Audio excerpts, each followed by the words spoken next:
할렐루야. 우리 지금 여름 방학 시즌 아직 가지고 있는데 이렇게 또 반갑게 또 금요기도회 통해서 이렇게 얼굴 뵙게 되어서 너무 감사합니다. 어, 우리가 지금 느헤미야 같이 묵상하고 있는데요. 이런 생각을 해봤습니다.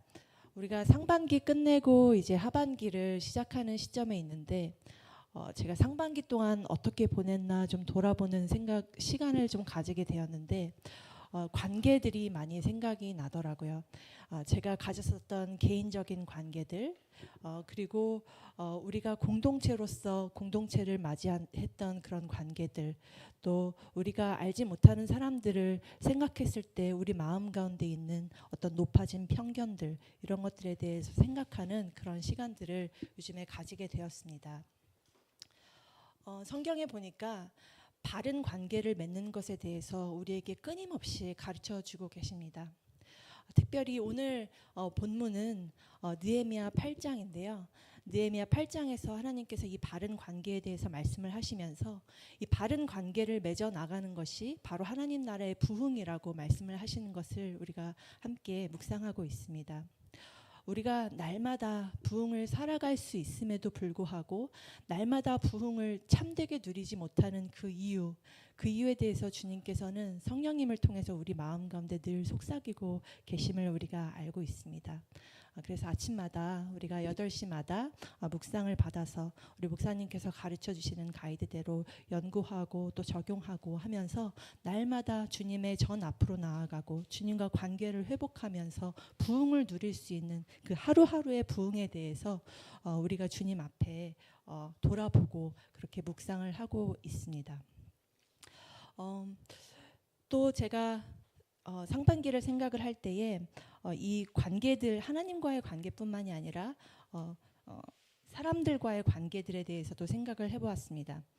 그러면서 제가 아직까지 미처 해결하지 못한 관계들을 생각을 할 때 정말 처음부터 다시 쌓아 올리고 싶다, 이런 생각을 하게 되었습니다. 만약에 내가 그 관계를 처음부터 다시 시작을 하게 되었다면 내가 그때에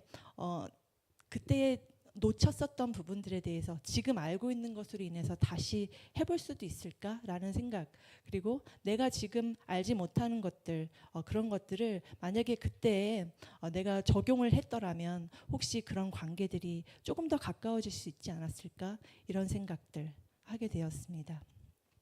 여러분들도 상반기 생각했을 때 그런 어떤 관계에 대하여, 회복에 대하여 생각해 보신 적 있으신지요?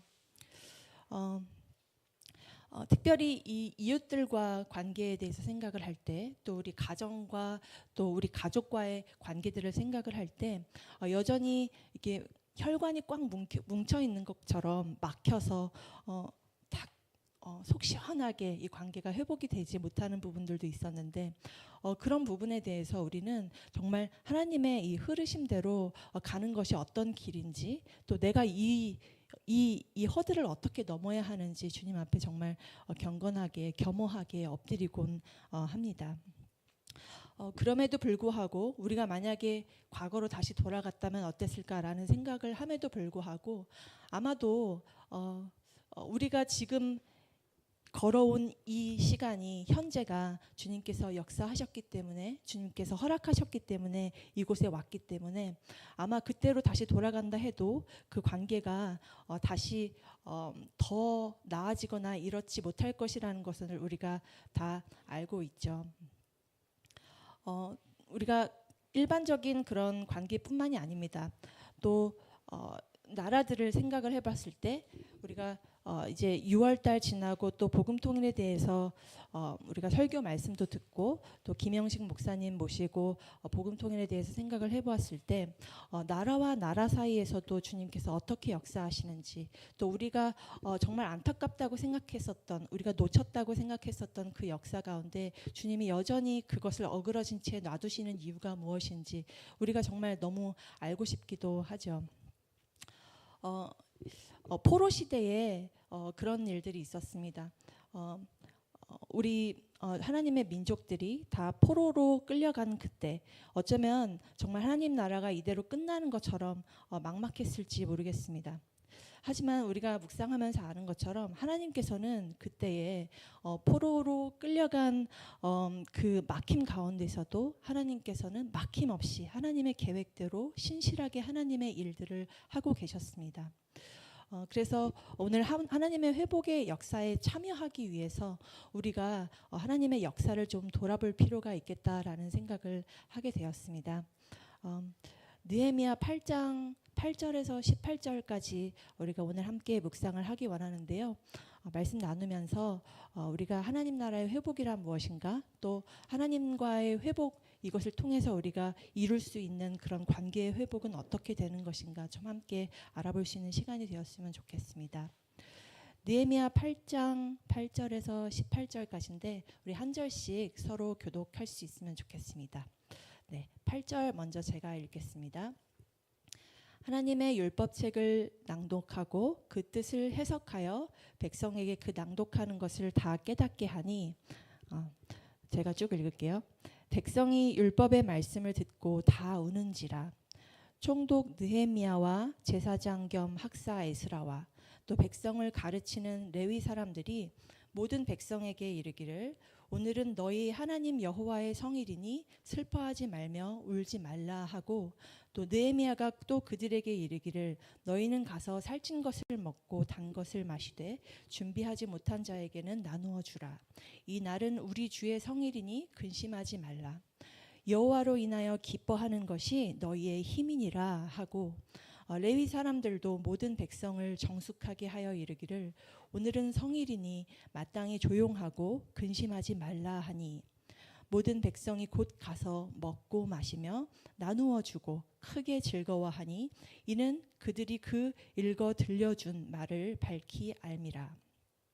그 이튿날 뭇 백성의 족장들과 제사장들과 레위 사람들이 율법의 말씀을 밝히 알고자 하여 학사 에스라에게 모여서 율법에 기록된 바를 본즉, 여호와께서 모세를 통하여 명령하시기를 이스라엘 자손은 일곱째 달 절기에 초막에서 거할지니라 하였고, 또 일러스되 모든 성읍과 예루살렘에 공포하여 이르기를, 너희는 산에 가서 감람나무 가지와 들감람나무 가지와 화석류 나무 가지와 종려나무 가지와 기타 무성한 나무 가지를 가져다가 기록한 바를 따라 초막을 지으라 하라 한지라. 백성이 이에 나가서 나뭇가지를 가져다가 혹은 지붕 위에 혹은 뜰 안에 혹은 하나님의 전 뜰에 혹은 수문 광장에 혹은 에브라임 문 광장에 초막을 짓되, 사로잡혔다가 돌아온 회중이 다 초막을 짓고 그 안에서 거하니, 눈의 아들 여호수아 때로부터 그날까지 이스라엘 자손이 이같이 행한 일이 없었으므로 이에 크게 기뻐하며, 에스라는 첫날부터 끝날까지 날마다 하나님의 율법책을 낭독하고 무리가 이레 동안 절기를 지키고 여덟째 날에 규례를 따라 성회를 열었느니라. 아멘. 오늘 본문은 이 역사의 참 주인이신 하나님께서 어떻게 이 역사 가운데 행하셨는지, 이 하나님의 주인 되심을 나타내는 그런 본문이라고 저는 생각을 했습니다. 이 에스라서에 보면은 에스라서의 저자는 이 하나님에 대해서 역사를 주관하시는 하나님의 손이다, 이런 표현을 반복해서 사용을 하고 있습니다. 에스라서 7장 7절에서 10절에 보니까 이렇게 얘기를 했어요. 아닥사스다 왕 제7년에 이스라엘 자손과 제사장들과 레위 사람들과 노래하는 자들과 문지기들과 느디님 사람들 중에 몇 사람이 예루살렘으로 올라올 때에 이 에스라가 올라왔으니 왕의 제7년 다섯째 달이라. 첫째 달 초하루에 바벨론에서 길을 떠났고 하나님의 선한 도우심을 입어 다섯째 달 초하루에 예루살렘에 이르니라. 에스라가 여호와의 율법을 연구하여 준행하며 율례와 규례를 이스라엘에게 가르치기로 결심하였더라. 에스라가 이 하나님의 선하신 손을 따라서 이스라엘에게 이 하나님의 율례와 규례를 가르치기로 결심했다는 그런 말씀이 여기에 나와 있습니다. 왜 에스라가 그런 생각을 하게 되었는지, 우리가 이전에 담임 목사님께서 우리 골로새서까지 설교를 해주셨기 때문에 느헤미야에 대한 약간의 배경을 좀 설명을 말씀드려야 되겠다는 생각을 했습니다. 이 에스라서와 느헤미야서는 원래 한 권이었다고 해요. 한 권처럼 이렇게 보여지는데 그래서 이 연대가 하나로 흐르고 있습니다. 처음에 이 남유다 백성들이 주전 605년에 포로로 잡혀가고 또 주전 586년에 이 바벨론 왕 느부갓네살에 의해서 솔로몬 성전이 다 파괴가 되었습니다. 그리고 거기에 있던 남유다가 다 바벨론 포로로 끌려갔어요. 그리고 나서 고레스가 이 포로 생활을 하던 유다 백성들한테 다 돌아가라 이렇게 귀한 칙령을 538년에 내리게 됩니다. 그리고 그 이후에 이 첫 번째로 포로 귀환을 하게 된 사람들이 에스라서 1장에서 6절까지 기록되어 있는데 그거는 주전 515년까지 이렇게 이루어지게 됩니다. 그리고 오늘 우리가 함께 보는 에스라서 8장은 이들이 귀환을 하고 성벽을 다 쌓고 나서 그 다음에 하나님께서 이 회복하시게 되는 그 첫 번째 부흥의 장에 대해서 말씀을 하고 있습니다. 느헤미야는 바사궁에서 원래 이 술을 취급하는 고급 관리로 봉사를 했었습니다. 그래서 이 지위가 사실은 아무나 올라갈 수 있는 부분이 아니고 굉장히 명예롭고 굉장히 영향력 있는 그런 자리였기 때문에 어쩌면은 그 누구도 그 자리에 올라갔다면 그 자리에서부터 내려오는 것을 생각을 하지 않았을지 모르겠습니다. 하지만 어느 날 느헤미야가 이 수산궁에 앉아 있는데 그 형제가 와서 다급하게 느헤미야에게 이 얘기를 해줬어요. 그러면서 우리 예루살렘이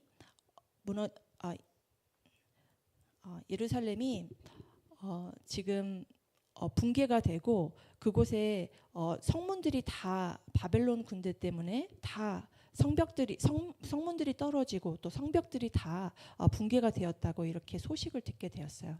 그래서 느헤미야가 본인의 조상들 때부터 이렇게 계속 조상들을 섬겼었던 그 나의 나라가 붕괴가 되었다는 마음에 굉장히 이 슬픈 마음을 갖게 되었습니다. 그래서 계속 이 하나님께서 부어주신 이 마음을 가지고 계속 석 달 동안 금식을 하고 기도를 하게 되었어요. 그러다 보니까 계속 이제 얼굴이 초췌해지고 또 이 왕을 만나러 가면서 이 우울한 모습을 보이면 안 되는데도 불구하고 이 얼굴이 점점 남루해지는 그런 상황에 이르게 되었습니다. 그래서 이 헬쭉해진 느헤미야의 얼굴을 보면서 왕이 느헤미야에게 근심이 있다는 것을 알게 되고 그리고 느헤미야는 이 죽을 각오를 가지고 그동안 자기가 무엇에 대해서 기도를 했는지 자기가 왜 근심을 갖게 되었는지 왕에게 솔직하게 얘기를 하면서 부탁을 하게 됩니다. 그리고 자발적으로 그 모든 부귀영화의 자리들을 다 내려놓고 이 바벨론을 떠나서 하나님께서 부어주신 이 마음을 따라서 예루살렘으로 향하게 되었습니다. 그리고 결국에 우리는 이 느헤미야서를 통해서 보게 되는 것은 이 느헤미야가 결정했었던 그 하나님의 마음을 따라가는 그 마음으로 말미암아서 이 폐허가 되었었던 예루살렘 성벽이 다시 재건이 되는 역사가 일어났다는 것을 우리가 볼 수 있습니다. 느헤미야가 이렇게 예루살렘으로 돌아오기 한 14년 전에 에스라가 우선 먼저 이 1단의 무리들이랑 함께 예루살렘에 먼저 올라오게 되었습니다. 이 에스라가 이 폐허된 예루살렘을 돌아오면서 자기가 여태까지 읽었었던 이 말씀들 그리고 이 놀라운 진리와 말씀들을 이 잿더미 같이 다 무너진 나의 조국에 하나님의 나라에 이 고향의 마을 사람들에게 가르쳐야겠다라고 결심을 하게 된 것을 제가 조금 아까 에스라서에서 읽어드린 내용입니다. 이 예수 그리스도의 이 거룩한 이상에 불타서 우리가 마음이 막 뜨거워질 때가 있잖아요. 어쩔 때는 내가 모르는 나라를 위해서 기도를 하게 되고, 또 어떨 때는 우리가 알지 못하는 어떤 사람의 병에 대해서 아파하고 있는 이런 사실들에 대해서 우리가 마음 아파하면서 기도를 하게 됩니다. 또 어떨 때는 우리가 한 번도 보지 못한 사람의 회복을 위해서 저 먼 곳에 있는 내가 알지 못하는 그 사람의 이름을 붙들고 기도를 할 때도 있습니다. 마치 그때에 우리가 마음을 먹고 그 나라로 또는 그 사람에게로 가서 하나님께서 예수 그리스도의 이름으로 부어주신 그 마음을 그대로 행했을 때 이 느헤미야 같은 이런 성벽 재건의 역사가 일어난다는 것을 우리에게 가르쳐 주시고 싶으셔서 이 말씀을 주신 것 같다는 생각을 하게 됐어요. 그러면서 우리가 이 하나님 나라를 세상의 한쪽 발을 디디고 또 한쪽 발은 하나님 나라에 디디고 있는 이 사람으로서 이렇게 하나님의 거룩한 마음이 부어질 때 우리 그리스도인들은 과연 어떻게 살아가야 하는가, 이것을 이 느헤미야서를 통해서 좀 바라보면서 묵상을 하게 되었습니다. 그런 게 있습니다. 모든 사람의 어떤 운명, 모든 사람들이 다 운명을 가지고 있는데 이 운명의 어떤 결정체, 그리고 이 영원으로 연결되는 이런 기쁨, 이것을 관통하는 것이 우리는 예수 그리스도라는 것을 알고 있습니다. 우리 어린이부가 함께 배울 때에도 뭔가 질문을 하면 대부분의 답이 다 예수 그리스도 안에서 다 답이 완성이 되는 것처럼 우리의 신앙생활도 좀 그런 것 같아요. 우리가 좀 복잡하고 해결이 되지 않는 것이 있을 때 예수님의 이름을 부르고 예수가 나의 그리스도라는 것을 고백하는 것. 그럼에도 불구하고 이 예수 그리스도의 죄의 문제는 우리 안에서 해결이 됐음에도 불구하고 요한계시록 12장 10절에서는 여전히 이 사탄의 권력이 이 그리스도의 권세가 실현되는 그 시점이 아직 우리에게 도래하지 않았기 때문에 우리가 한쪽 발이 하나님 나라 안에 살고 있다 하더라도 다른 한쪽 발이 세상 가운데 있을 때에 이 권세에 대한 부분에 대해서 우리가 사탄 마귀와 항상 대립이 된다고 이렇게 말씀을 하고 있습니다. 성경을 보면 예수님께서 자신의 머리를 둘 곳이 없다 이렇게 말씀을 하기도 하셨고, 또 여우들과 새들만큼 이 세상에서 나는 살 곳이 없다, 나는 정말 거주할 곳이 없다라고 말씀을 하기도 하셨습니다. 또 이 법률의 어떠한 이런 어떤 온전한 이렇게 공정한 그런 법률적인 평가를 받지 못하고 십자가에 못 박혀서 세상을 떠나시게 된 그런 예수님을 볼 때에 이 여전히 역사하고 있고 여전히 우리의 생명도 붙잡고 있는 이 권력의 문제, 여전히 해결되지 않은 이 권력의 문제에 대해서 우리가 생각을 하게 됩니다. 이런 권력의 문제에 대해서는 예수님께서 이 아버지가 자기의 권한에 두셨다라고 말씀하시는 그 권한의 때가 아직 우리에게 오지 않았기 때문에 이 예수 그리스도를 따르는 그의 백성들 또한 예수 그리스도와 함께 그 고난의 길을 같이 걸어가야 된다는 그런 말씀을 하시는 겁니다. 그래서 그 하나님 나라를 살고 있는 예수 그리스도의 백성들은 여전히 여기에 속하지 않았다라고 하시는 예수 그리스도의 말씀, 이제 내 나라는 여기에 속한 것이 아니다라고 하시는 그 예수 그리스도의 말씀을 오직 믿음으로 붙잡고 이 권력에 대한 이 세상 권세에 대한 그런 대립 관계에서 우리가 항상 늘 인내하고 예수 그리스도를 바라보고 이렇게 인내하면서 살아야 된다는 것입니다. 예수님께서는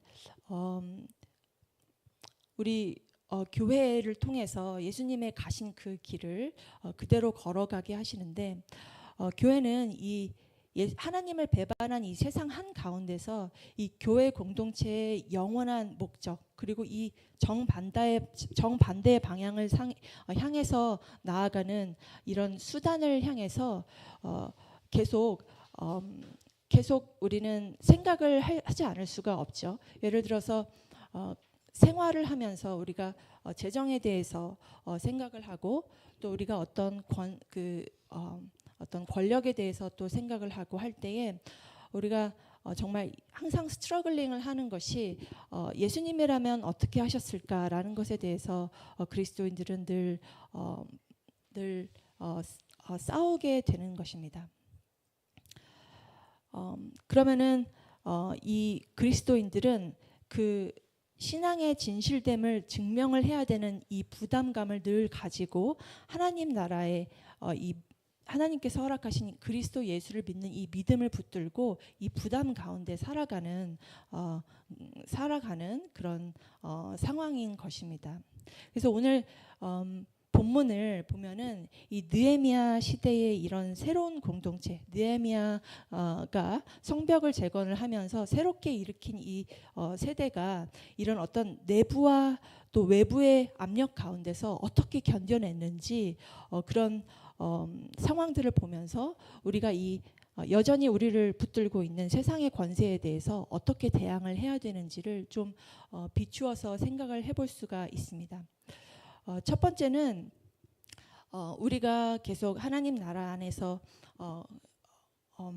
하나님 나라 안에서 살면서도 여전히 대립을 하고 있는 그 첫 번째 흔들리는 기초는 아마도 정체성에 대한 부분일 것입니다.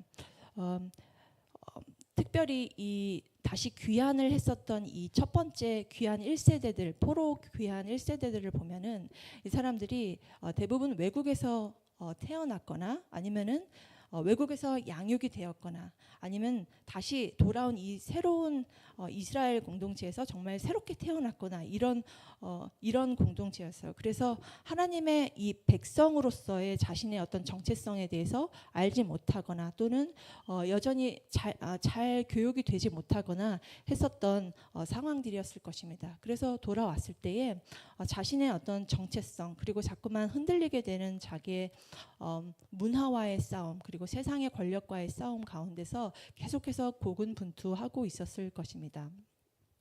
이 포로 생활에서 돌아온 이 사람들은 히브리적 문화가 아니라 이 갈대 문화 가운데서 익숙해져 있는 사람들이라서 이 사람들은 꼭 우리나라에 돌아온 외국인과 같이 이방인과 같이 그렇게 삶을 살고 있었습니다.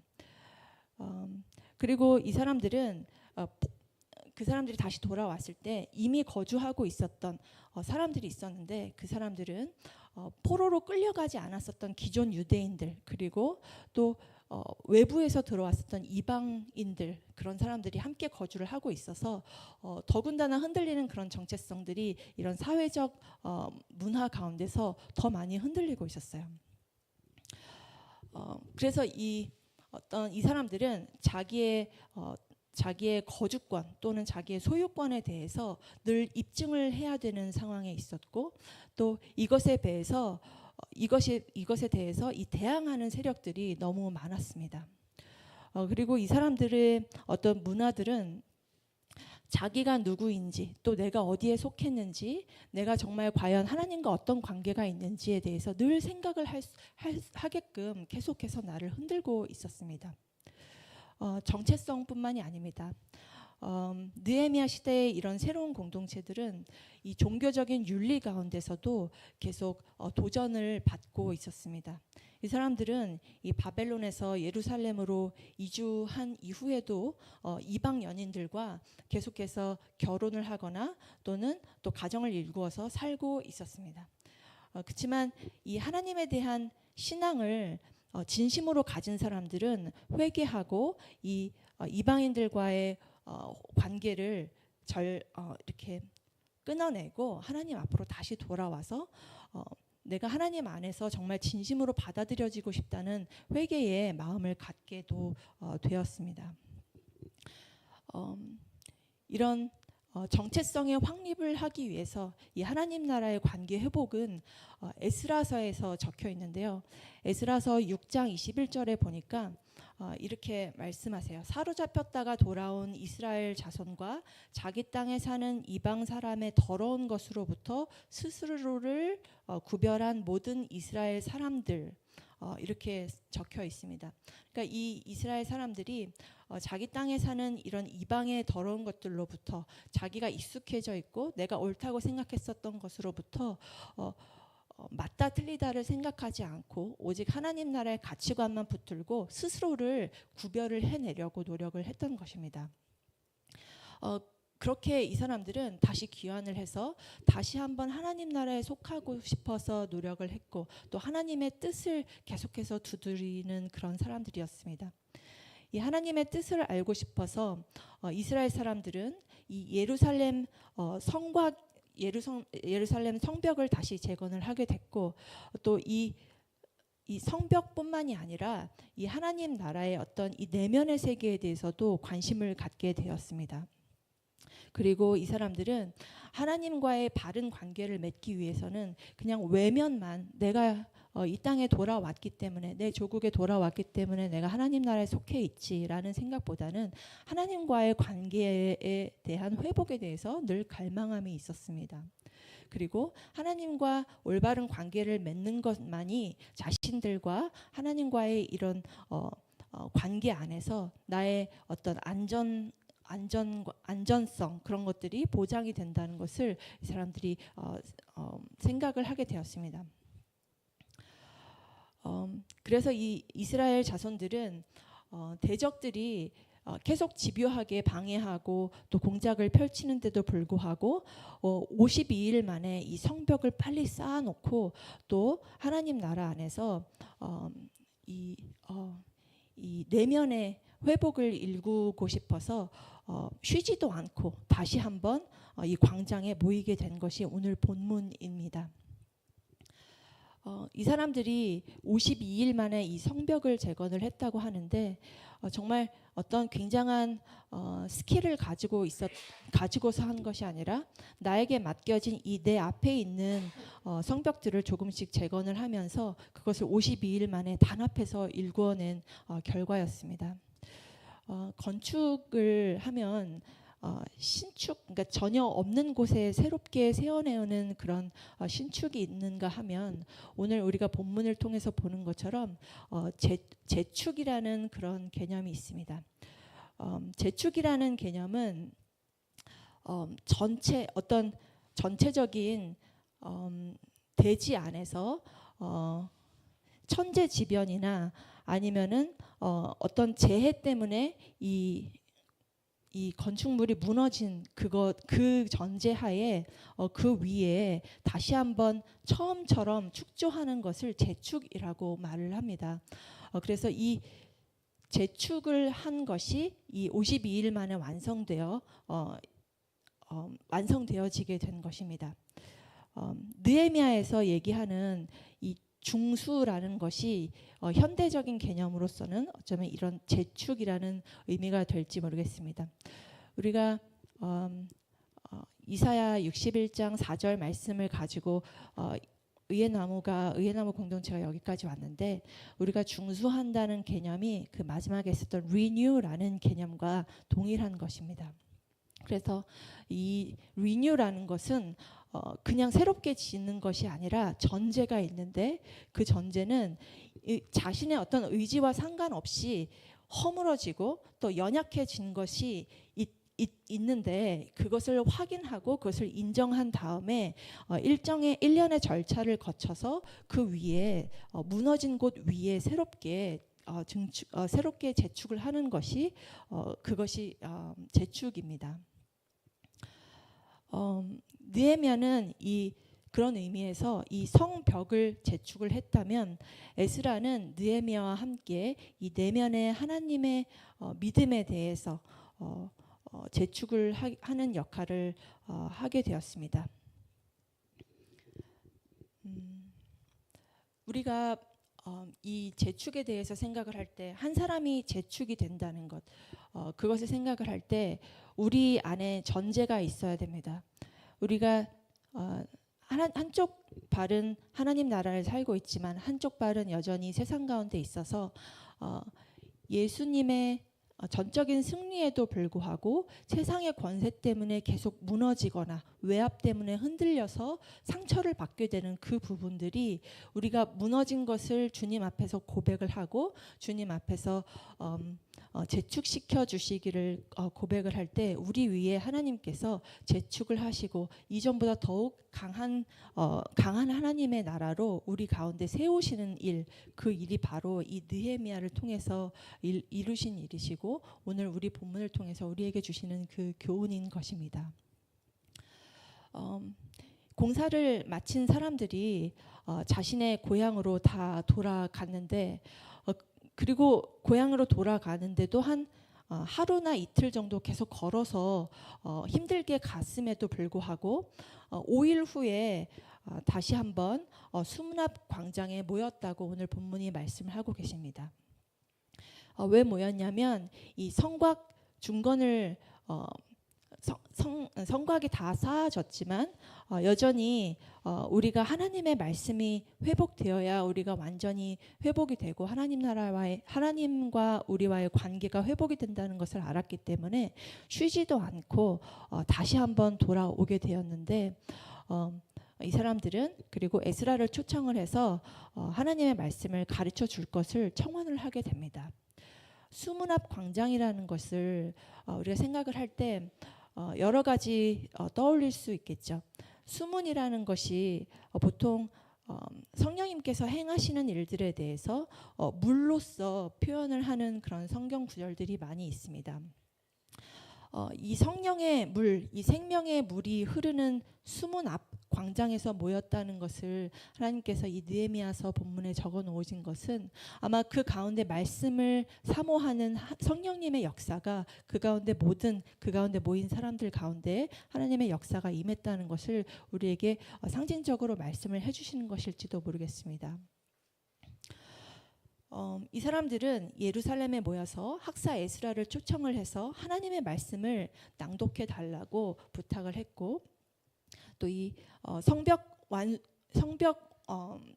재건 완수와 동시에 일어났었던 이런 성경 권위에 대한 회복에 대해서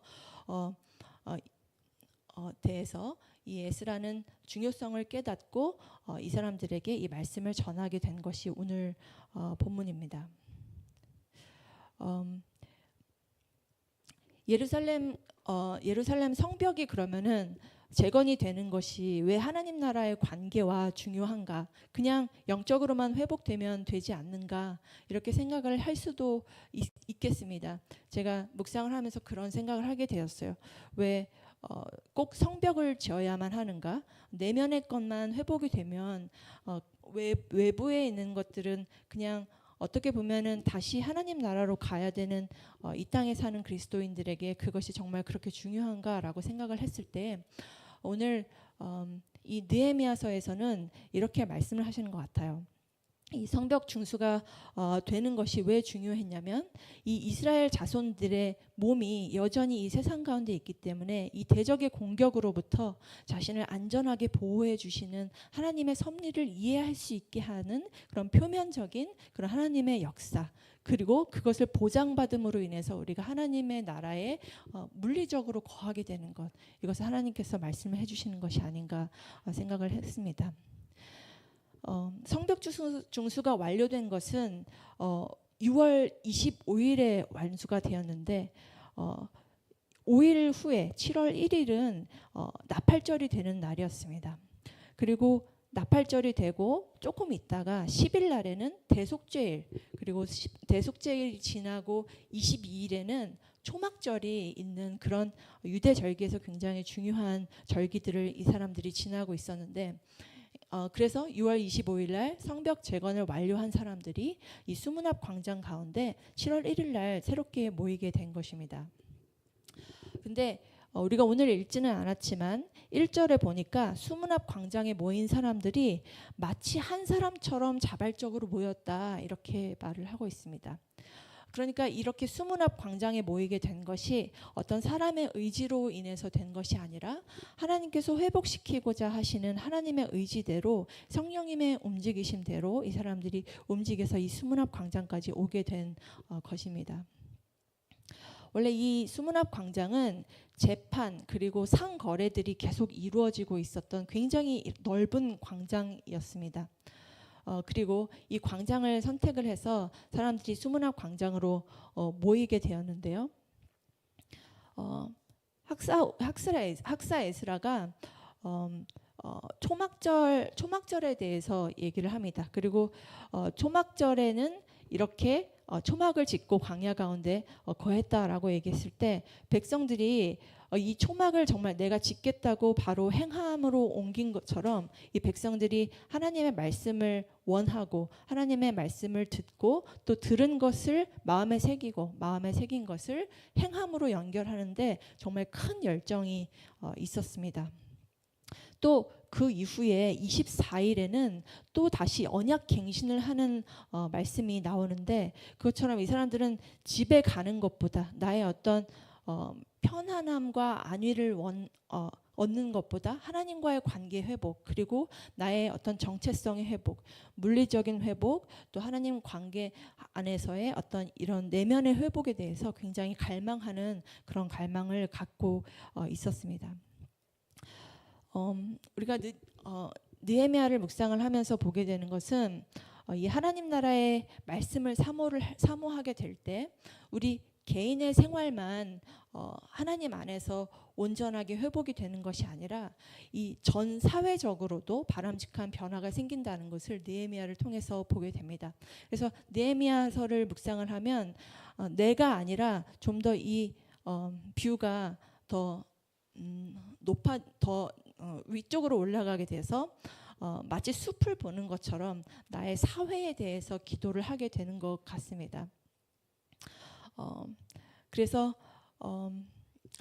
오늘 본문을 보면은 에스라가 이 나팔절에 율법책을 가지고 와서 새벽부터 한낮까지 6시간 동안 장장 율법을 낭독을 했는데 이 사람들이 그곳에 모였었던 사람들이 남녀노소 할 것 없이 다 하나님의 말씀을 듣고 그곳에서 다 깨달았다 이렇게 얘기를 합니다.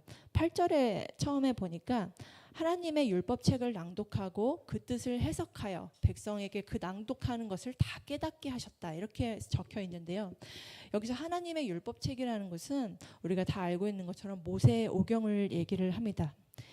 이 모세오경에 무엇이 써 있길래 이 사람들이 회개를 했나 정말 하나님께서 우리가 보통 가르치거나 자녀들을 가르치거나 사람들을 올바른 길로 치리하거나 할 때에 우리가 어떤 원칙을 제시를 하고 그것을 준수할 것을 얘기를 하는 것처럼 이 모세오경에도 하나님의 말씀인 기본적인 원칙들이 적혀 있었습니다. 모세오경의 이 첫 번째로 어떤 내용이 있었냐면 하나님이 어떤 존재이시고 또 우리를 어떻게 창조하셨는지 그리고 우리와 하나님과 어떤 관계를 맺기 원하시는지 그리고 그 목적을 위해서 하나님께서 만드신 그 하나님의 사람을 만드신 목적이 적혀 있습니다. 이 하나님의 말씀을 보면 인간이 내가 왜 태어났을까? 내가 왜 여기에서 이렇게 서 있고 나란 사람은 무엇인가라는 질문에 대해서 대답을 할 수 있습니다. 두 번째로는 하나님과의 사귐에 대해서 적혀 있는데 내가 하나님과 정말 긴밀한 관계가 되기 위해서는 어떻게 해야 되는가 이것이 모세오경에 적혀 있습니다. 이 레위기와 신명기에는 하나님께서 우리를 얼마나 사랑하시는지 그리고 우리가 또 그분을 어떻게 사랑을 할 수 있는지에 대해서 가르쳐 주시고 계십니다. 그리고 하나님의 말씀을 보면은 하나님과의 관계만 회복되는 것이 아니라 하나님께서 우리에게 행하신 대로 우리가 우리 이웃들에게 행했을 때 이웃과의 관계가 회복이 된다는 것도 모세오경에 적혀 있는 것입니다. 세 번째로는 좀 더 구체적으로 여호와를 사랑하고 경배하는 방법에 대해서 적혀 있습니다. 그리고 사람이 사람으로 태어나서 어떻게 사람답게 살 수 있는지 그 방법들이 수록이 되어 있습니다.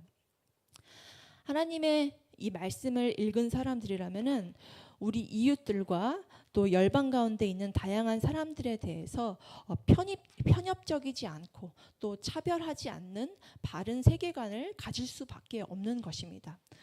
그렇기 때문에 우리가 성경을 읽을 때 부분만 읽지 말고 이 모세오경을 통으로 바라보고 이 통으로 읽는 하나님의 말씀 가운데서 하나님의 기본적인 원칙을 찾는 것처럼 이렇게 하나님의 말씀을 읽어야 할 것입니다. 네 번째로 모세오경에 적혀 있는 것은 영원한 하나님 나라에 대한 것입니다. 하나님 말씀을 사모하는 사람들이 어떻게 마음을 다해야 되는지, 그리고 생명을 다해야 되는지, 내가 내 뜻을 어떻게 다할 수 있는지, 그리고 하나님을 사랑하는 것처럼 내가 내 이웃들을 어떻게 사랑하는지, 그런 교훈들이 적혀 있습니다. 그래서 우리가 특별히 우리 다음 세대들을 가르치는 부모로서, 또 교사로서, 또 세상에 먼저 된 세대로서 이 모세오경의 세계관들을 우리 자녀들에게 가르쳐 줄 필요가 있습니다. 그리고 이 다음 세대들에게 이 말씀으로 인한 이 부흥의 바통을 연결을 해줘야 우리를 통해서 또 우리 다음 세대들이 이 부흥을 하게 되고, 또 다음 세대들이 행하는 이 작은 부흥의 실천으로 말미암아서 그들의 다음 세대들이 또 부흥의 바통을 연결을 받게 되는 것입니다. 여기서 다 깨닫게 하셨다라고 하시는 말씀을 원어로 보니까 뚜렷하고 정확하게 하셨다, 이렇게 말씀을 하세요. 7절에서 보면은 13사람의 리더들이 있다고 하셨는데, 이 13사람들의 리더들이 이 에스라가 선포하는 하나님의 말씀을 낭독한 것을 그대로 옆에 사람에게 전한 것이 아니라 이 에스라가 얘기한 것, 그러니까 마이크도 없이 소리치면서 얘기했었던 그 말씀에 대해서 그대로 전하기도 했으면서 또 통역하고 또 번역하고 또 그 말씀에 대해서 해석해서 설명을 해주고 또 그것들이 그 사람에게 맞도록 적용을 해주고, 이런 일들을 하는 사람들이 이 강단 위에 또 강단 아래에 계속 있었다는 것을 우리가 알 수 있습니다. 그래서 이런 리더들이 군중들 사이에서 이 말을 해석함으로 인해서 이 말을 듣는 사람들이 더욱 하나님의 말씀을 밝히 알게 되고 깨닫게 되는 역사가 일어났던 것입니다. 9절에 보니까 이 백성들이 다 율법의 이 말씀들을 깨닫게 되고 해석이 되다 보니까 울게 되었다, 이렇게 말씀을 하십니다. 백성이 율법의 말씀을 듣고 다 우는지라. 이 운다는 것을 보니까 그냥 이렇게 소리 없이 운다는 게 아니라 흐느끼면서 끊임없이 계속해서 운다는 뜻을 가지고 있다고 해요. 이 율법에 대한 바른 이해가 나니까 나에 대한 어떤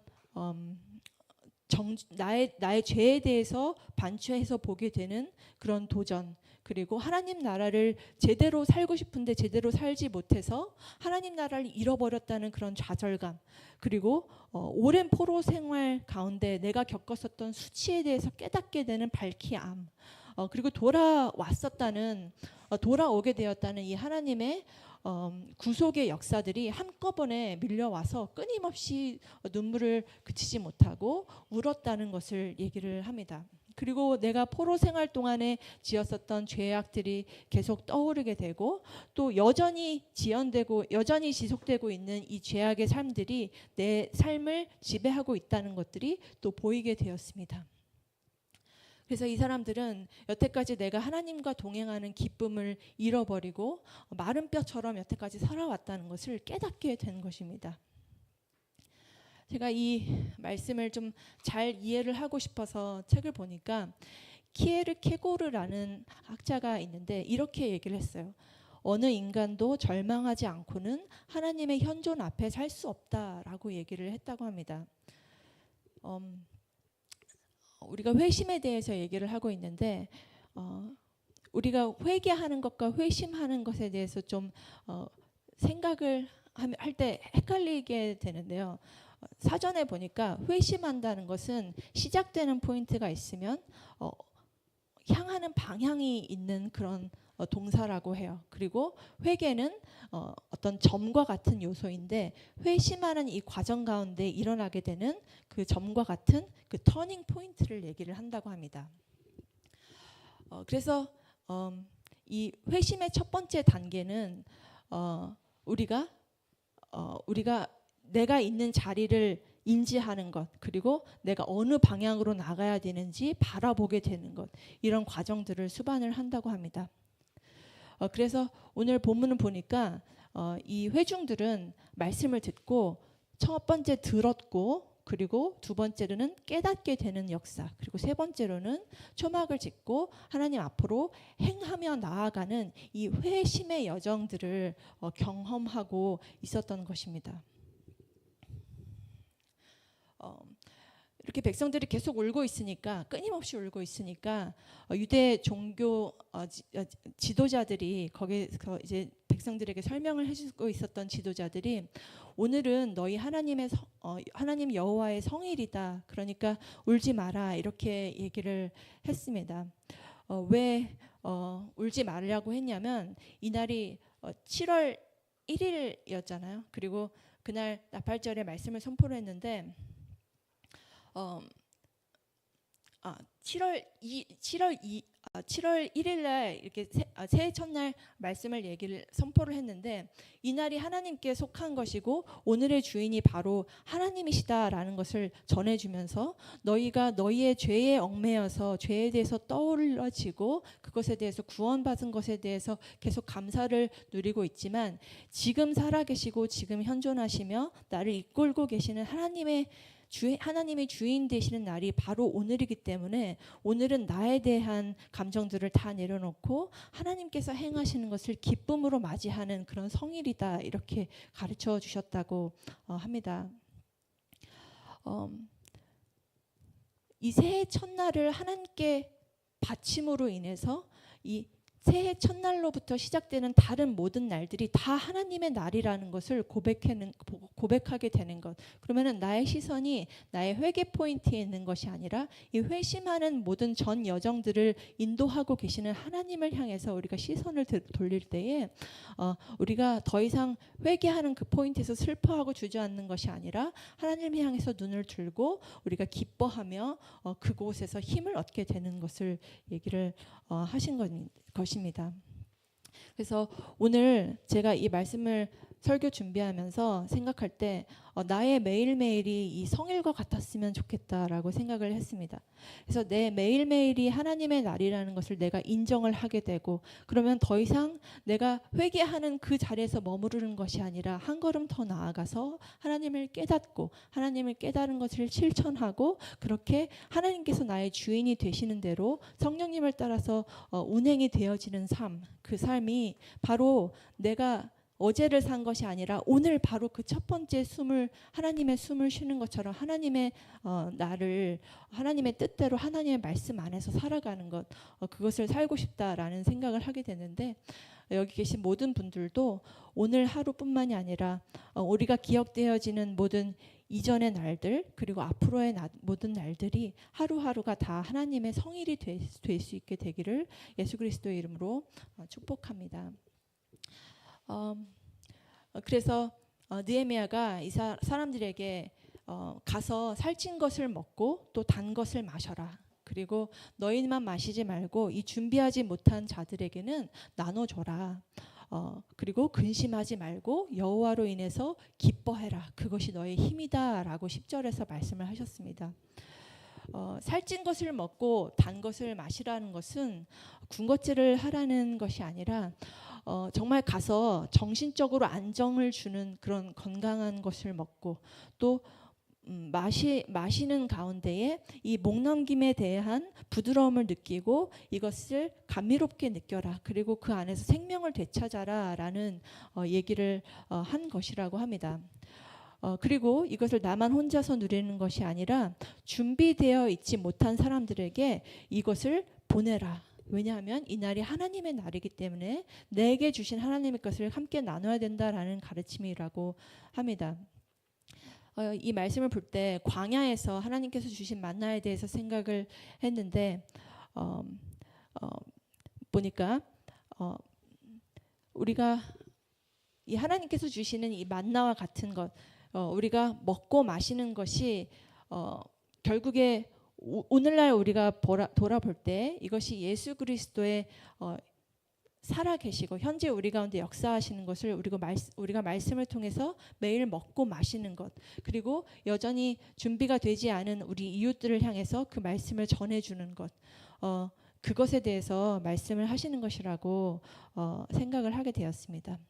이렇게 우리 이웃들을 향해서 나누고 우리가 먹고 마시는 가운데 우리가 즐거움을 누리고 하나님의 현존하심을 느낄 때에 그것이 우리 가운데 기쁨이 되고 그것이 우리에게 힘이 된다고 이렇게 말씀을 하셨습니다.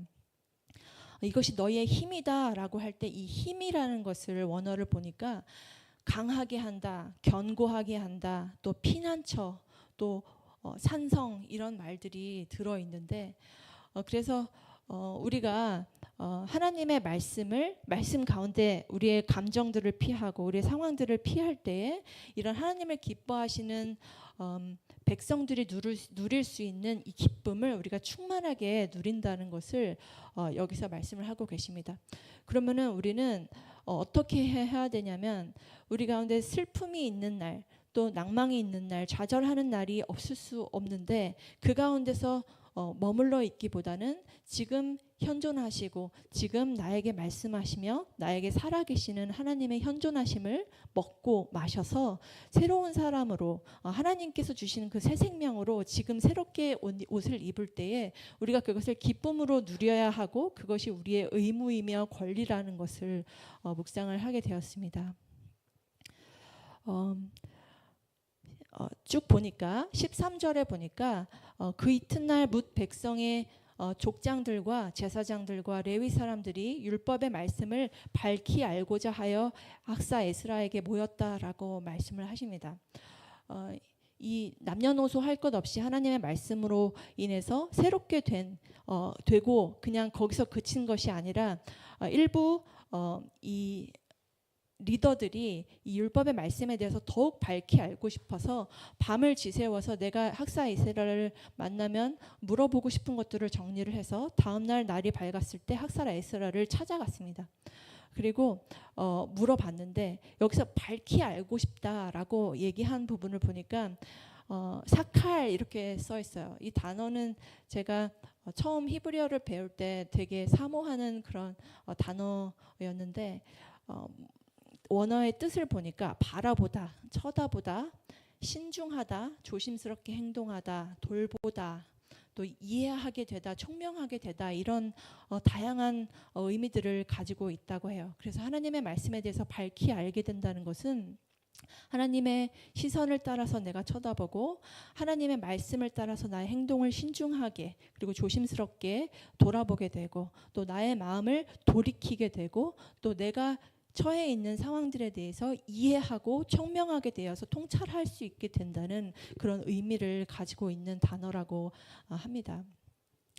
여기 계시는 많은 분들은 이미 하나님의 리더 직분을 감당하시고 계시는 분들이신 줄 제가 알고 있습니다.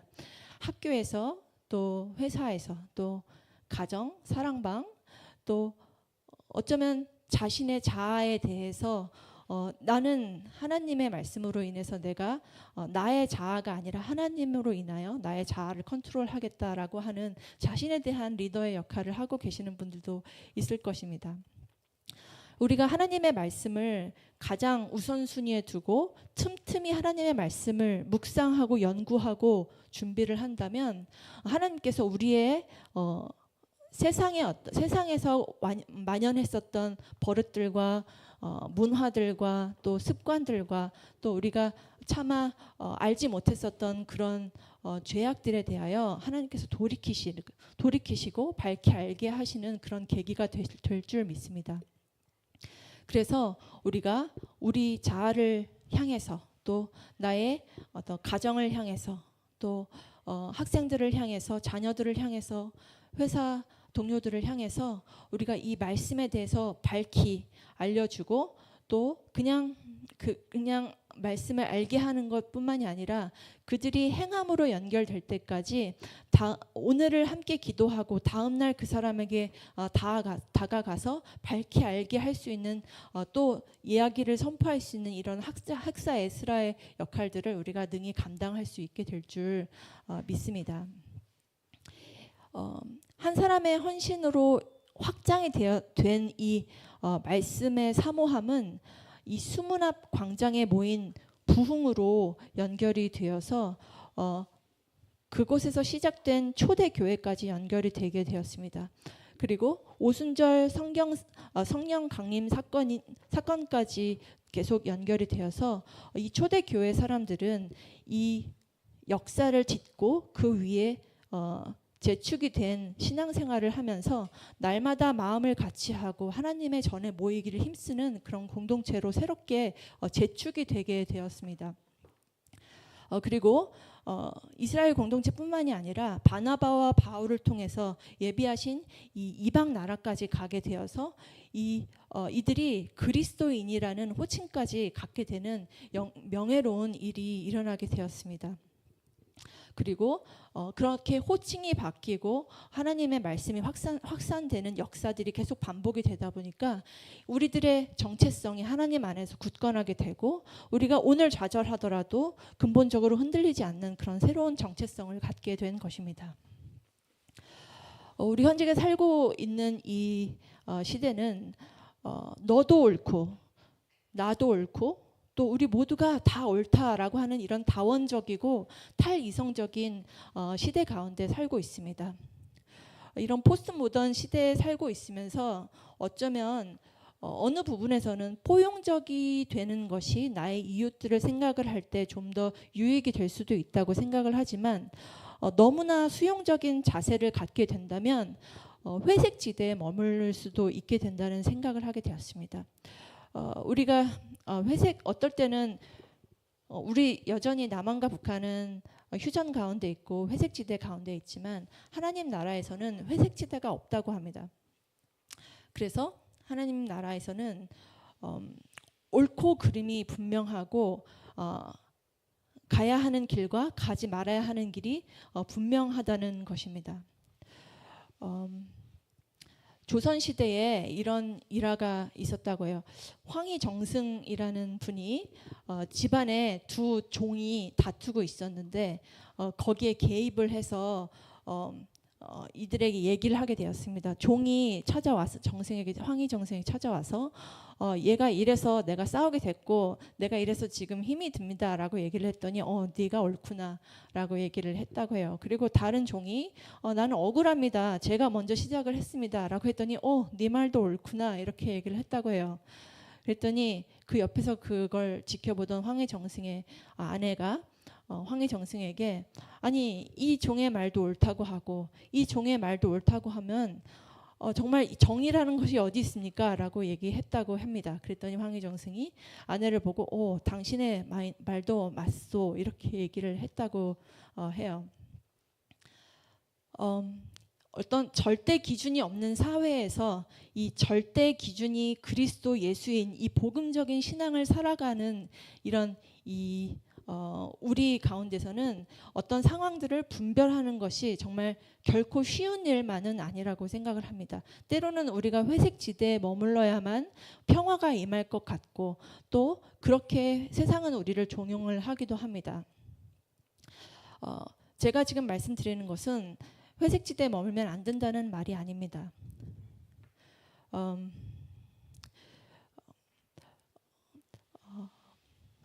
그게 아니라 우리가 그 말씀 가운데 제가 지금 뭐를 찾고 있냐면 사사기에 이런 말씀이 있어요. 사사기 12장에 보니까 길앗 사람이 제가 읽어드리면 길앗 사람이 에브라임 사람보다 앞서서 요단강 나루턱을 장악을 하고 에브라임 사람이 도망가는 자가 말하기를 청하건대 나를 건너가게 하라 하면 길앗 사람이 그에게 묻기를 네가 에브라임 사람이냐 하여 그가 만일 아니라 하면 그에게 이르기를 쉿볼렛이라 발음하라 하여 에브라임 사람이 그렇게 바로 말하지 못하고 쉿볼렛이라고 발음을 하면 이 사람들이 발음을 못하니까 길앗 사람이 곧 그를 잡아서 요단강 나루턱에서 죽였더라라고 얘기를 했다고 해요.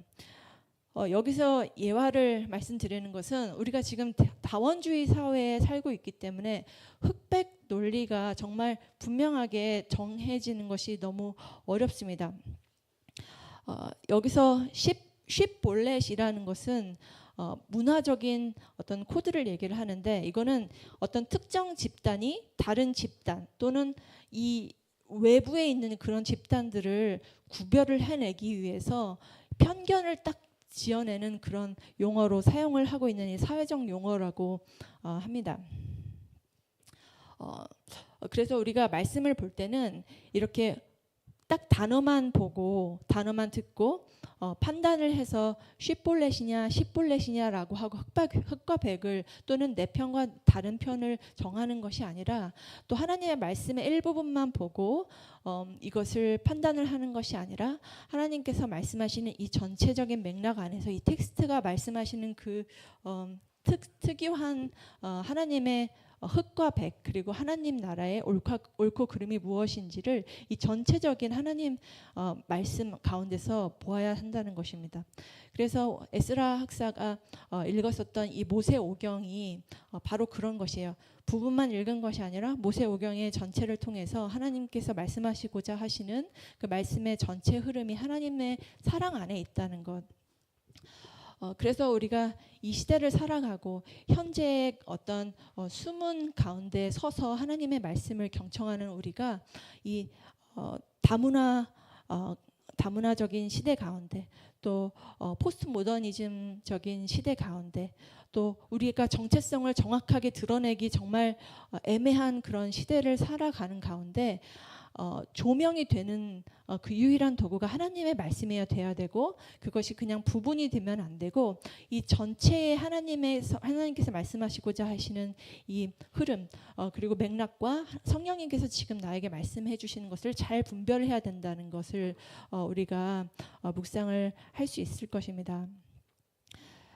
시간에 자꾸 가서 말씀드리고 싶은 게 있는데 자꾸 중략을 하고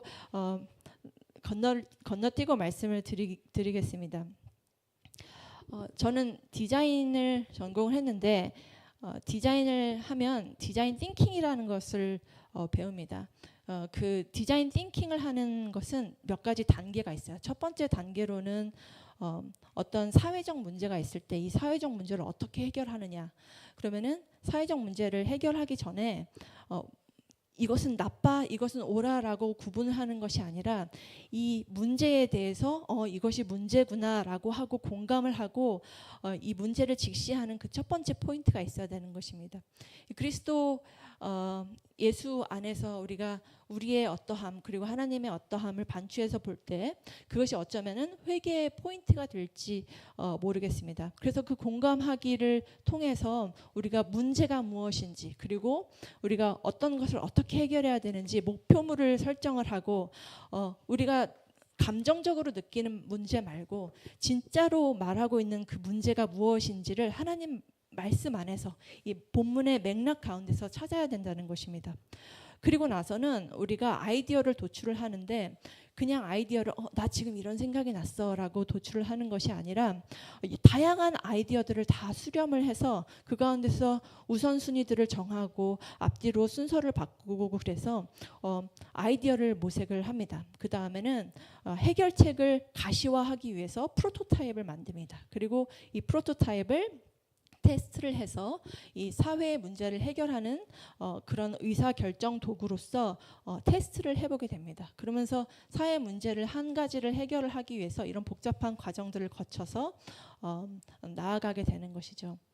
이런 디자인 띵킹 프로세스와 마찬가지로 이 회심의 원리가 그런 것이 아닌가 싶습니다.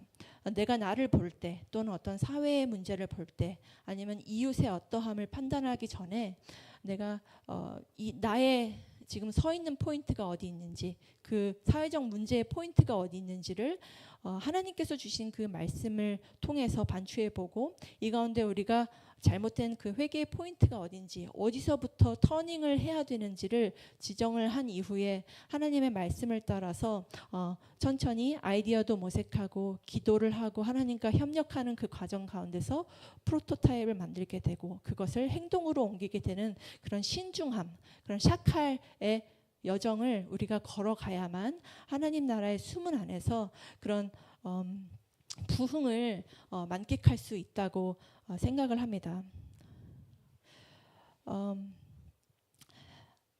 부흥을 살아내는 이 조건으로 들을 수 있는 것은 가장 중요한 것은 제가 몇 가지 지금 준비를 했지만 그 중에서 가장 중요한 것은 이 지금 그리스도 예수께서 우리 안에 지금 살아계시고 지금 역사하시다는 것을 인정할 때 우리가 지금 그 성령님께서 말씀하시는 그 말씀으로 말미암아서 지금까지 우리가 가지고 왔었던 신념들 그리고 먼 미래 그리고 우리의 상황들을 투영해서 볼 수 있을 것입니다.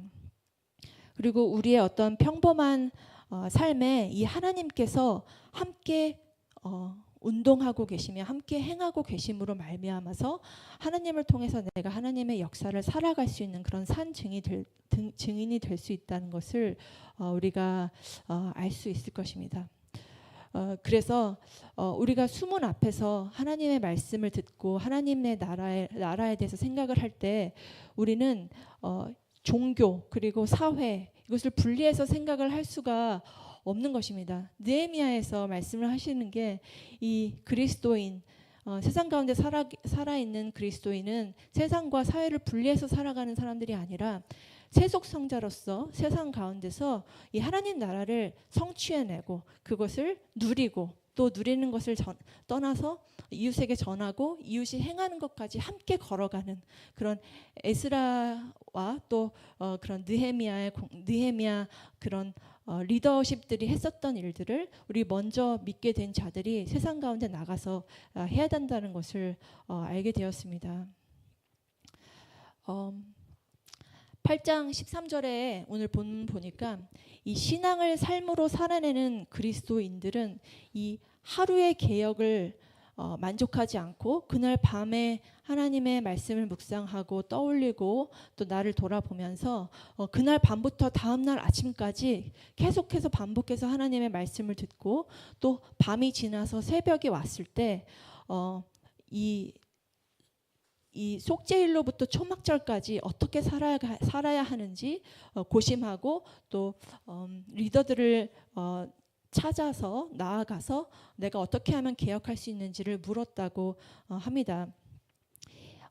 이 소망은 이렇게 밤새도록 가지고 있었던 소망, 내가 밤에도 고민했었던 그 소망, 그리고 밤을 지새워서 새벽이 왔을 때 가지고 있었던 소망, 그리고 새벽이 지나서 내가 학자 에스라를 만났을 때 나누었었던 그 소망에 대해서는 내가 초막을 짓고 광야 가운데 살아갈 수 있는 그런 힘을 줍니다. 이 소망 때문에 내가 어둠을 지날 수 있고 이 소망 때문에 새벽을 맞이할 수 있고 이 소망 때문에 남루하고 아무것도 다른 인프라가 없는 불편한 초막 가운데서 기꺼이 그 소망을 기쁨으로 살아낼 수 있는 그런 힘의 원동력이 된다는 것입니다.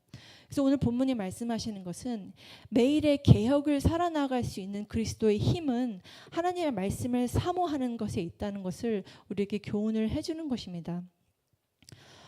이 신실하신 하나님의 말씀에 대한 순종 그리고 하나님과 같이 우리의 감정과 상황보다 그것을 능가하는 하나님의 말씀을 우선순위로 삼는 그리스도인들의 태도는 하나님 나라의 이 말씀을 정말 살아있는 삶으로 받아들이는 그런 수문앞 광장에서 행할 수 있는 우리의 현재 행할 수 있는 그런 첫 번째 실행 포인트가 될 수 있다고 생각합니다. 우리도 지금 이제 두 번째 학기 또 이제 하반기를 살아가고 있는데요. 이렇게 하반기를 살아가면서 어제 어떻게 살았고 어제 그렇게 살았지만 오늘은 그렇게 살지 않고 오늘 이렇게 살아야지, 또는 오늘 내가 하루 이렇게 살았는데 이렇게 살지 말고 내일 이렇게 살아야지 하면서 개별적으로 생각을 하는 것이 아니라 이 기쁨의 본질이신 하나님의 역사를 이 말씀을 통해서 관통하고 또 관통하시는 하나님 나라의 말씀으로 말미암아서 어제를 감사함으로 해석하고 또 오늘의 힘이 되고 또 내일의 소망이 되는 그런 하나님 나라의 이 기쁨의 본질인 기쁨, 그 우리의 힘이 되시는 하나님의 이름을 우리가 붙잡고 나아갈 때 정말 한 사람의 자립이 성취되고 한 사람의 온전하게 세워지는 재축이 성취되고 하나님 나라의 통일이 이루어지고 또 무너진 곳에 다시 한번 새롭게 일어나는 하나님 나라가 나로부터, 나의 회복으로부터 일어난다는 것을 오늘 말씀을 통해서 알게 된 것 같습니다. 여러분, 우리가 다양한 시대적 상황을 가지고 있습니다. 또 각자 개인의 여러 가지 상황들이 있고 각자 개인의 여러 가지 역사들이 있어서 제가 그것까지 다 알지 못하고 또 저의 지혜가 한계가 있어서 세상의 어떠함에 대해서 다 알지 못하지만 제가 이 시간 여러분께 도전을 드리고 싶은 것이 있습니다. 우리가 오늘 이 자리를 떠나면서 하나님의 말씀을 생명과 같이 여기고 지금까지 내가 행했었던 것에 머물러 있지 말고 그것을 내려놓고 하나님께서 나에게 행하시고자 하시는 그 계획들이 나의 생각보다 훨씬 더 크다는 것을 신뢰하고 믿을 수 있는 그런 오늘 밤이 되었으면 좋겠습니다. 그리고 오늘 밤 이 자리가 수문 앞 광장에서 서서 이 말씀을 듣고 있는 백성들의 벅참과 같은 그런 밤이 되었으면 좋겠습니다. 그리고 오늘 기도를 하면서 하나님 그런 마음으로 나를 변화시켜 주세요. 정말 끊임없이 물이 흘러나오는 이 수문에서 일어난 역사처럼 나의 마음 가운데 끊임없이 하나님의 말씀을 흐르게 하여 주셔서 나에게 머물러 있지 아니하게 하여 주시고 하나님의 역사가 끊임없이 흘러서 개혁과 또 하나님 나라의 영원함까지 연결되는 것처럼 나에게도 그 영원함을 소망할 수 있게 해주세요. 그래서 내가 오늘의 개혁을 이루고 나의 다음 세대들에게 이 하나님 나라의 회복을 전할 수 있는 그 한 사람의 징검다리의 역할을 할 수 있게 해주세요라고 기도할 수 있는 오늘 밤이 되었으면 좋겠습니다. 우리 이 마음을 가지고 함께 찬양하고 기도했으면 좋겠습니다. 첫 번째로 우리가 십자가 그 사랑 멀리 떠나서 이 찬양을 하면서 지금까지 우리가 십자가 사랑으로부터 얼마나 멀어졌는지 하나님 앞에 회개하는 그런 시간 가질 수 있으면 좋겠습니다.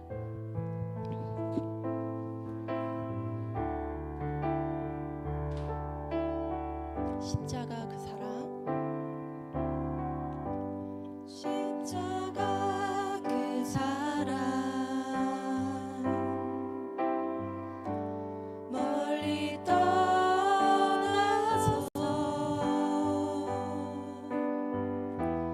무너진 나의 삶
주님의 자녀라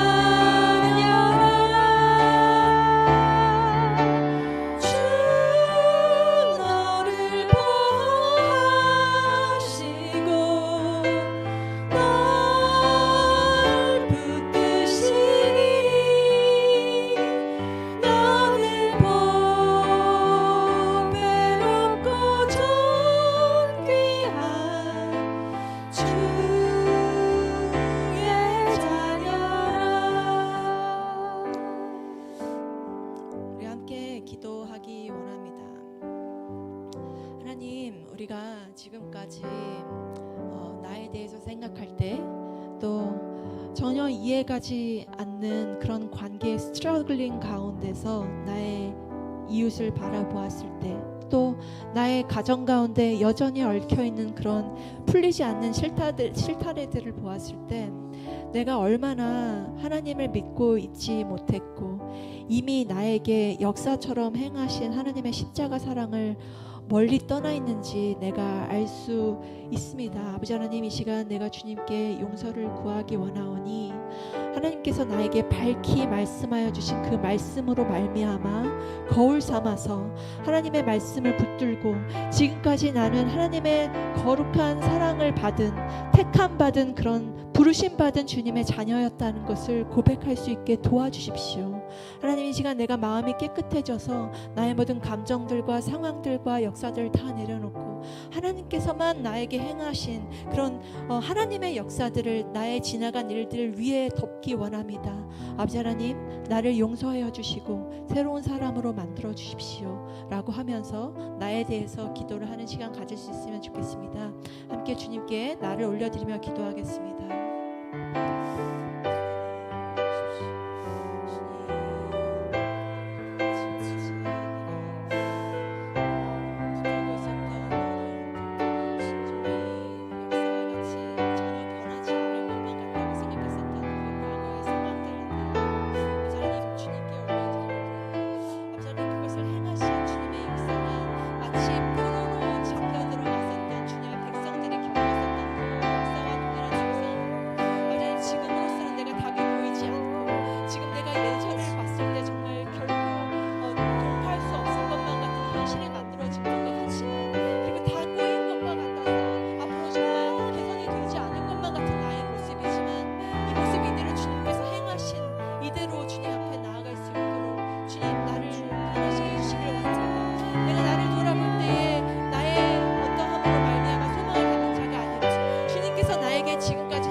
과거를 주신 하나님, 그리고 현재 이 고난을 주신 하나님으로 말미암아 나의 미래를 소망하고 나의 영원한 하나님 나라에 대해서 소망할 수 있는 그런 계기가 일어날 수 있게 되길 원하오니 주여, 이 시간 나의 마음이 터닝 포인트가 되는 그 회개의 자리가 될 수 있게 도와주시고 이 회개의 자리로 말미암아서 주님의 회심의 영원함으로 나아갈 수 있는 그런 방법을 얻을 수 있게 도와주시옵소서. 주여, 어떻게 내가 나의 힘으로 주님 나라에 들어가겠습니까? 나에게 행하신 주님의 십자가의 그 사건으로 말미암아 내가 그 복음을 입고 주님께 자녀라는 이름을 갖게 되었습니다. 그 주님의 나라 첫 번째 자로서 어쩌면 내가 이전에 있었던 일들을 주님의 복음으로 말미암아 주님의 행하신 그 은혜들로 말미암아 덮게 되는 이 마음 되기 원합니다. 어쩌면 이 시간 내가 이 자리를 떠나고 주님께 기도를 드리고 일어나왔을 때 나의 감정으로 말미암아 해소되지 않는 현실로 말미암아 주님의 역사하심을 부정하지 않는 그런 사람이 되기 원합니다. 더 이상 죄 짓는 그 자리에 머물지 아니하고 일어나서 지금 행하신 주님의 선함을 따라갈 수 있는 주님의 선하신 선민 백성이 되기 원하오니 어쩌면 이 시간 나의 자아를 모두 내려놓고 주님의 자아를 따라갈 수 있는 그 십자가를 따라가는 주님 그리스도의 제자가 되실 수 있는 주님 역사하여 주시옵소서. 나의 정체성을 새롭게 하여 주시기를 원합니다. 어쩌면 지금까지 내가 정말 상처만 받고 정말 상처를 못하지 못하는 사람이 있었다면 어쩌면 이 시간 내가 주 예수 그리스도의 행하심으로 말미암아 그 모범을 따라 나아가기 원하오니 이제 내가 그 회복의 포인트가 되게 하여 주셔서 나를 보는 모든 자들마다 예수 그리스도의 행하심을 볼 수 있게 도와주시고 주님의 행하심을 아버지 하나님 나를 통하여 모범이 되어 세상 가운데 긍정이 되는 그 빛으로 아버지 사용하여 주시기를 간구합니다. 주의 시간 역사하여 주셔서 나의 마음이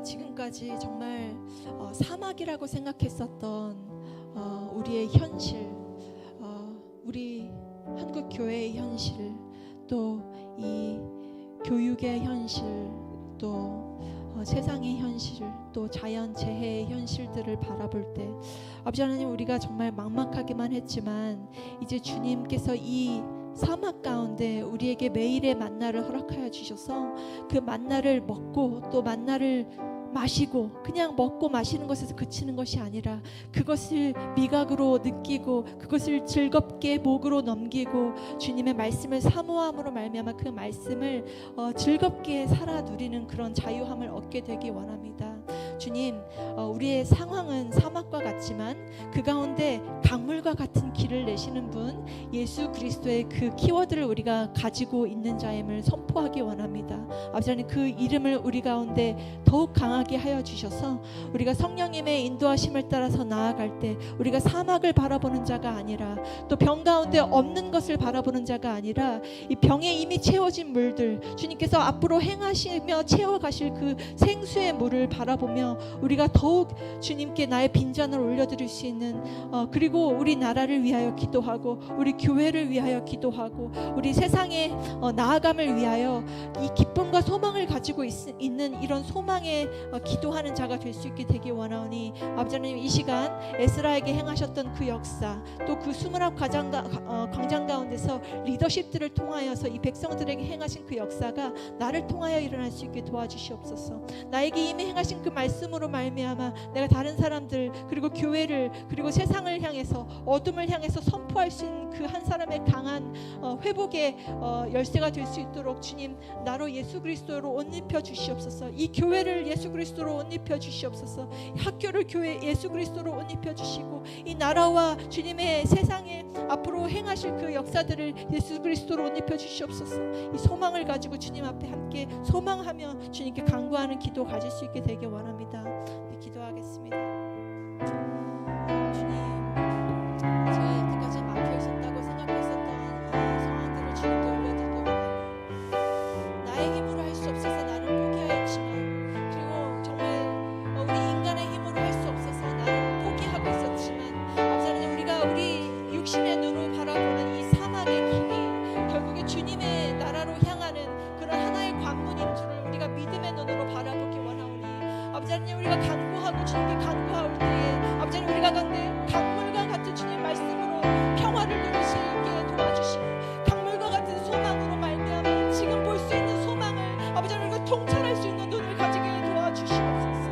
주여, 우리가 다음 세대들을 볼 때 소망이 없는 것도 같지만 아버지 하나님, 나를 통하여서 우리 자녀들에게 소망이 전해지는 것이 아니면 우리가 이 시간 고백하기 원하오니 주여, 우리 다음 세대들을 위해 아버지 그 강물과 같은 주님의 은혜를 부어주시고 정말 우리로서는 기획할 수 없는, 우리로서는 계획하고 예측할 수 없는 주님의 은혜로 말미암아 우리 다음 세대들이 다 주님의 말씀으로 살아나가는 역사가 일어날 수 있게 도와주셔서 아버지 다시 일으켜 세우시는 그 그리스도 예수의 정말 살아있는 생생한 그 역사를 아버지 우리가 고백하며 우리가 전수할 수 있는 그 리더십으로 사용할 수 있게 되길 원하오니 아버지 하나님, 우리가 다음 세대들에게 예수 그리스도의 이름을 전할 때에 아버지 하나님께서 행하신 지금 이 소망들을 이대로 전할 수 있는 하나의 징검다리를 우리가 삼아주시기를 간구합니다. 아버지 하나님, 우리 마음 가운데 더욱 밝혀지는 지혜가 있게 되길 원하오니 우리 가운데 더욱 밝혀지는 주님의 소망함이 있게 되길 원하오니 아버지 하나님, 이 시간 나의 소망 없음을 다 내려두고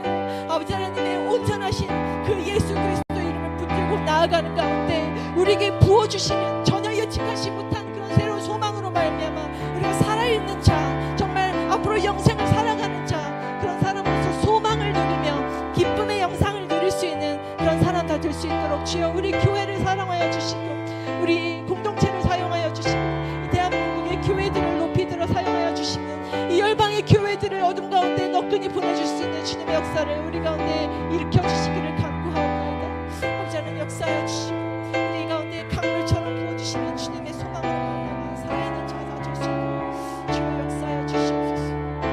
아버지 하나님, 그 역사하심으로 말미암아 우리가 정말 주님을 붙들며 이 주님을 붙드는 것으로 말미암아 아버지 하나님, 그것이 우리의 힘이 되는 것을 주님 역사하여 주시옵소서.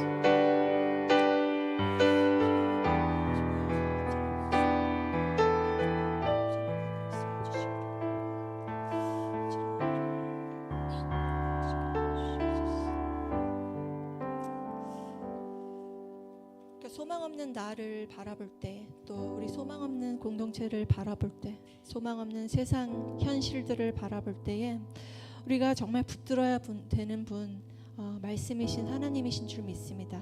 그래서 우리가 이 말씀 앞에서 정말 경외함으로 하나님을 새롭게 받아들이기 원합니다. 그리고 그 앞에 홀로 설 수 있는 정말 담대한 자립을 한 주님의 백성이 되기 원합니다. 이 마음을 가지고 말씀 앞에서 함께 찬양하기 원합니다. 말씀 앞에서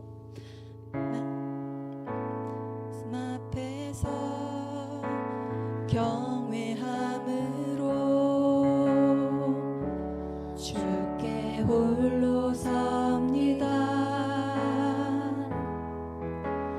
생명의 말씀 읽고 순종해 주를 예배합니다. 기록된 말씀, 기록된 말씀, 힘이 있어서 진리로 우리 거룩해 하며, 거룩한 말씀 세세 영원히 복음이 되어 말씀하시네.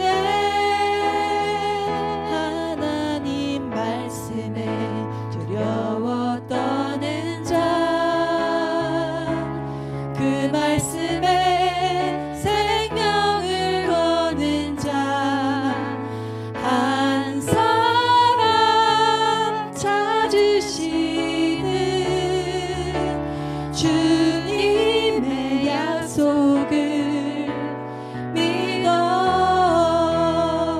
하나님 말씀에 운명을 거는 자, 순종하며 주 따라가는 자, 영원한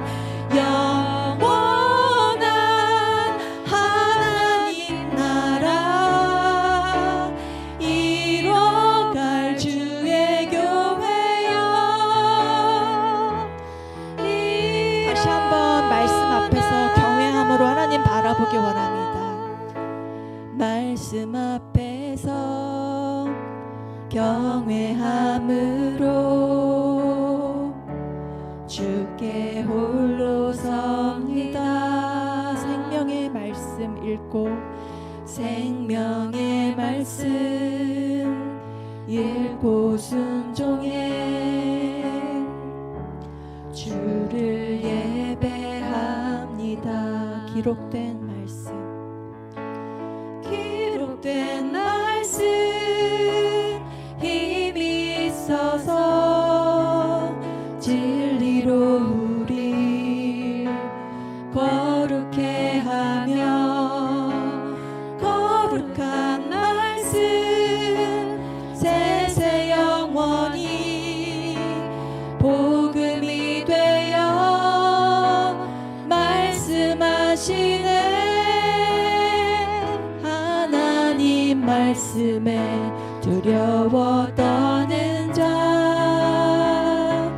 그 말씀에 생명을 거는 자, 한 사람 찾으시는 주님의 약속을 믿어 하나님 말씀에 운명을 거는 자, 그 말씀에 생명을 거는 자, 한 사람 찾으시는 주님의 약속을 믿어 영원한 말씀에 죄송합니다. 하나님 말씀에 운명을 거는 자, 여기부터 할까요? 말씀에 운명을 거는 자, 순종하며 주 따라가는 자, 순종하며 주 따라 영원한 하나님 나라, 영원한 하나님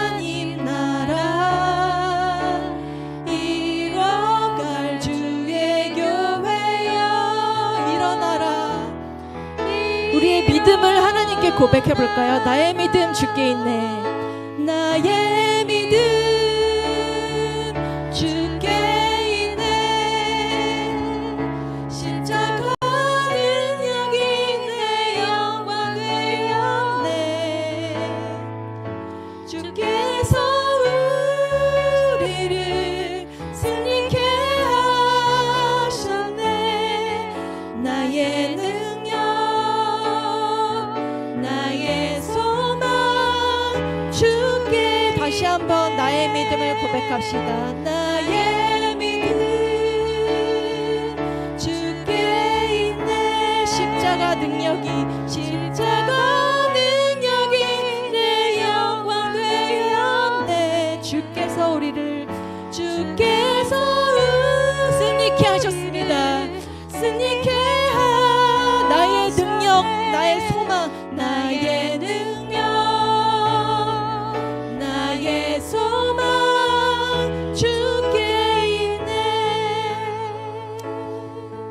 아멘. 하나님께서 우리에게 오늘 본문을 통해서 바른 관계를 맺는 것이 부흥이다라고 말씀을 하셨습니다. 그 마음, 하나님을 사모하고 하나님과 바른 관계를 맺고 싶어하는 그 마음에 대해서는 어느 학자가 얘기하기로 중간 지대가 없는 전부이거나 전무이다 이렇게 얘기를 했어요.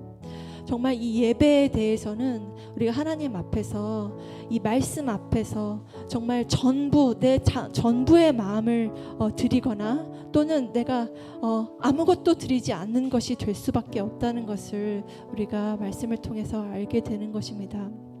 주님, 우리가 말씀 앞에 섰을 때에 우리의 예배하는 자세 또 하나님을 경외하는 그 자세를 아버지 하나님 우리에게 가르쳐 주십시오. 그날 수문 앞 광장에 서 있는 자들이 전부 엎드려서 하나님을 경배하고 찬양했던 것과 같이 내가 주님의 말씀을 들을 때에 정말 일하면서 듣는 말씀, 운전하면서 듣는 말씀, 라디오처럼 내 귀에만 맴도는 그런 말씀이 아니라 나의 전부가 되는 것처럼 나의 생명을 잃을 것과 같이 주님의 말씀을 얻는 그 전부가 될 수 있게 도와주십시오. 아버지 하나님께서 그렇게 전부를 다해서 나의 모든 것을 다해서 주님의 말씀을 사모하지 않으면 전무가 된다고 하신 것처럼 아버지 하나님 내가 주님 앞에 행하신 주님의 역사를 정말 아무것도 없게 하는 그런 죄를 짓기 원치 않습니다. 아버지 하나님 내가 말씀 앞에 서 있을 때 하나님을 예배하고 주님께서 기뻐하시는 그 한 사람의 예배자 되기 원하오니 아버지 하나님 나의 온전한 마음과 나의 온전한 뜻과 나의 온전한 소망들이 다 주님께만 있게 주님 이 시간 나를 변화시켜 주시옵소서. 이 마음을 가지고 나의 온 마음을 주님께 집중하며 함께 기도하는 시간 갖기 원합니다. 주님 아버지 하나님 내 모든 것을 다 드려 주님의 이름을 부를 수 있는 그 수문학 광장에 그런 한 사람의 회개자가 되기 원합니다.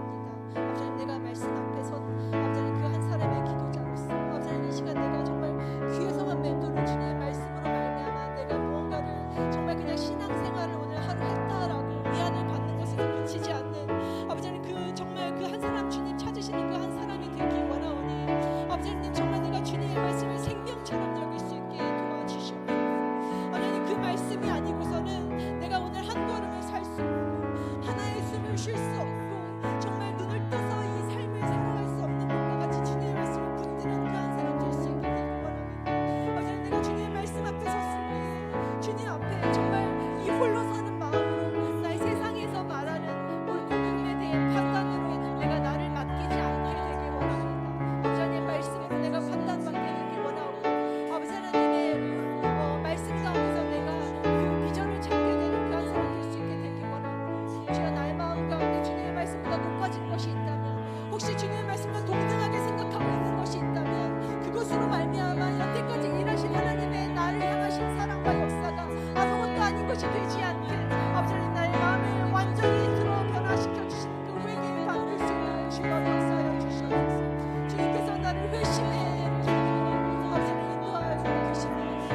기도하기 원합니다 라고 하면서 기도하기 원합니다.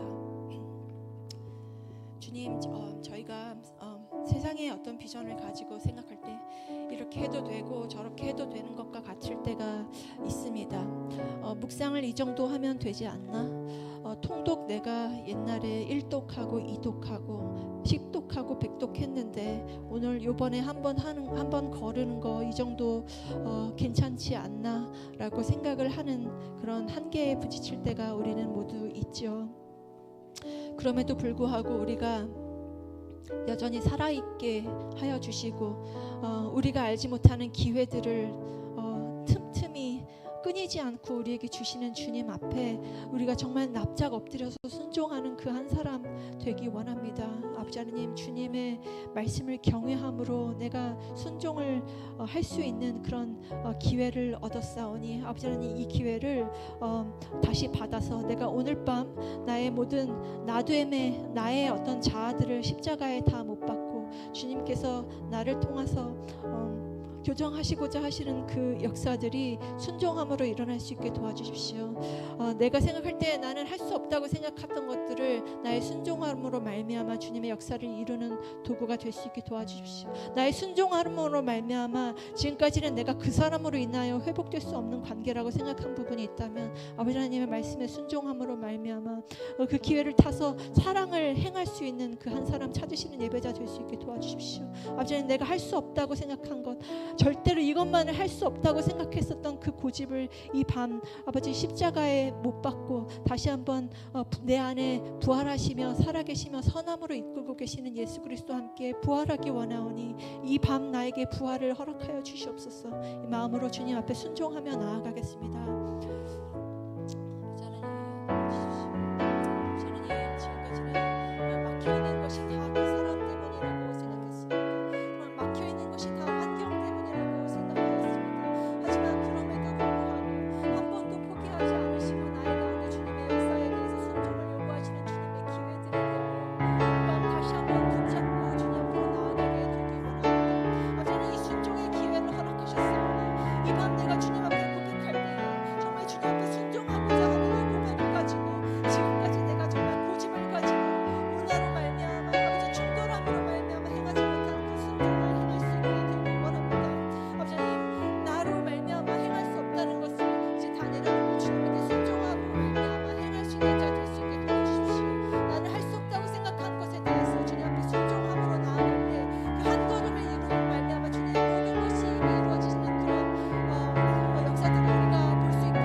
이제 마지막으로 한번 기도하고 주님 앞에 개인 기도하고 또 집으로 돌아갈 수 있는 시간 될 수 있으면 좋겠습니다.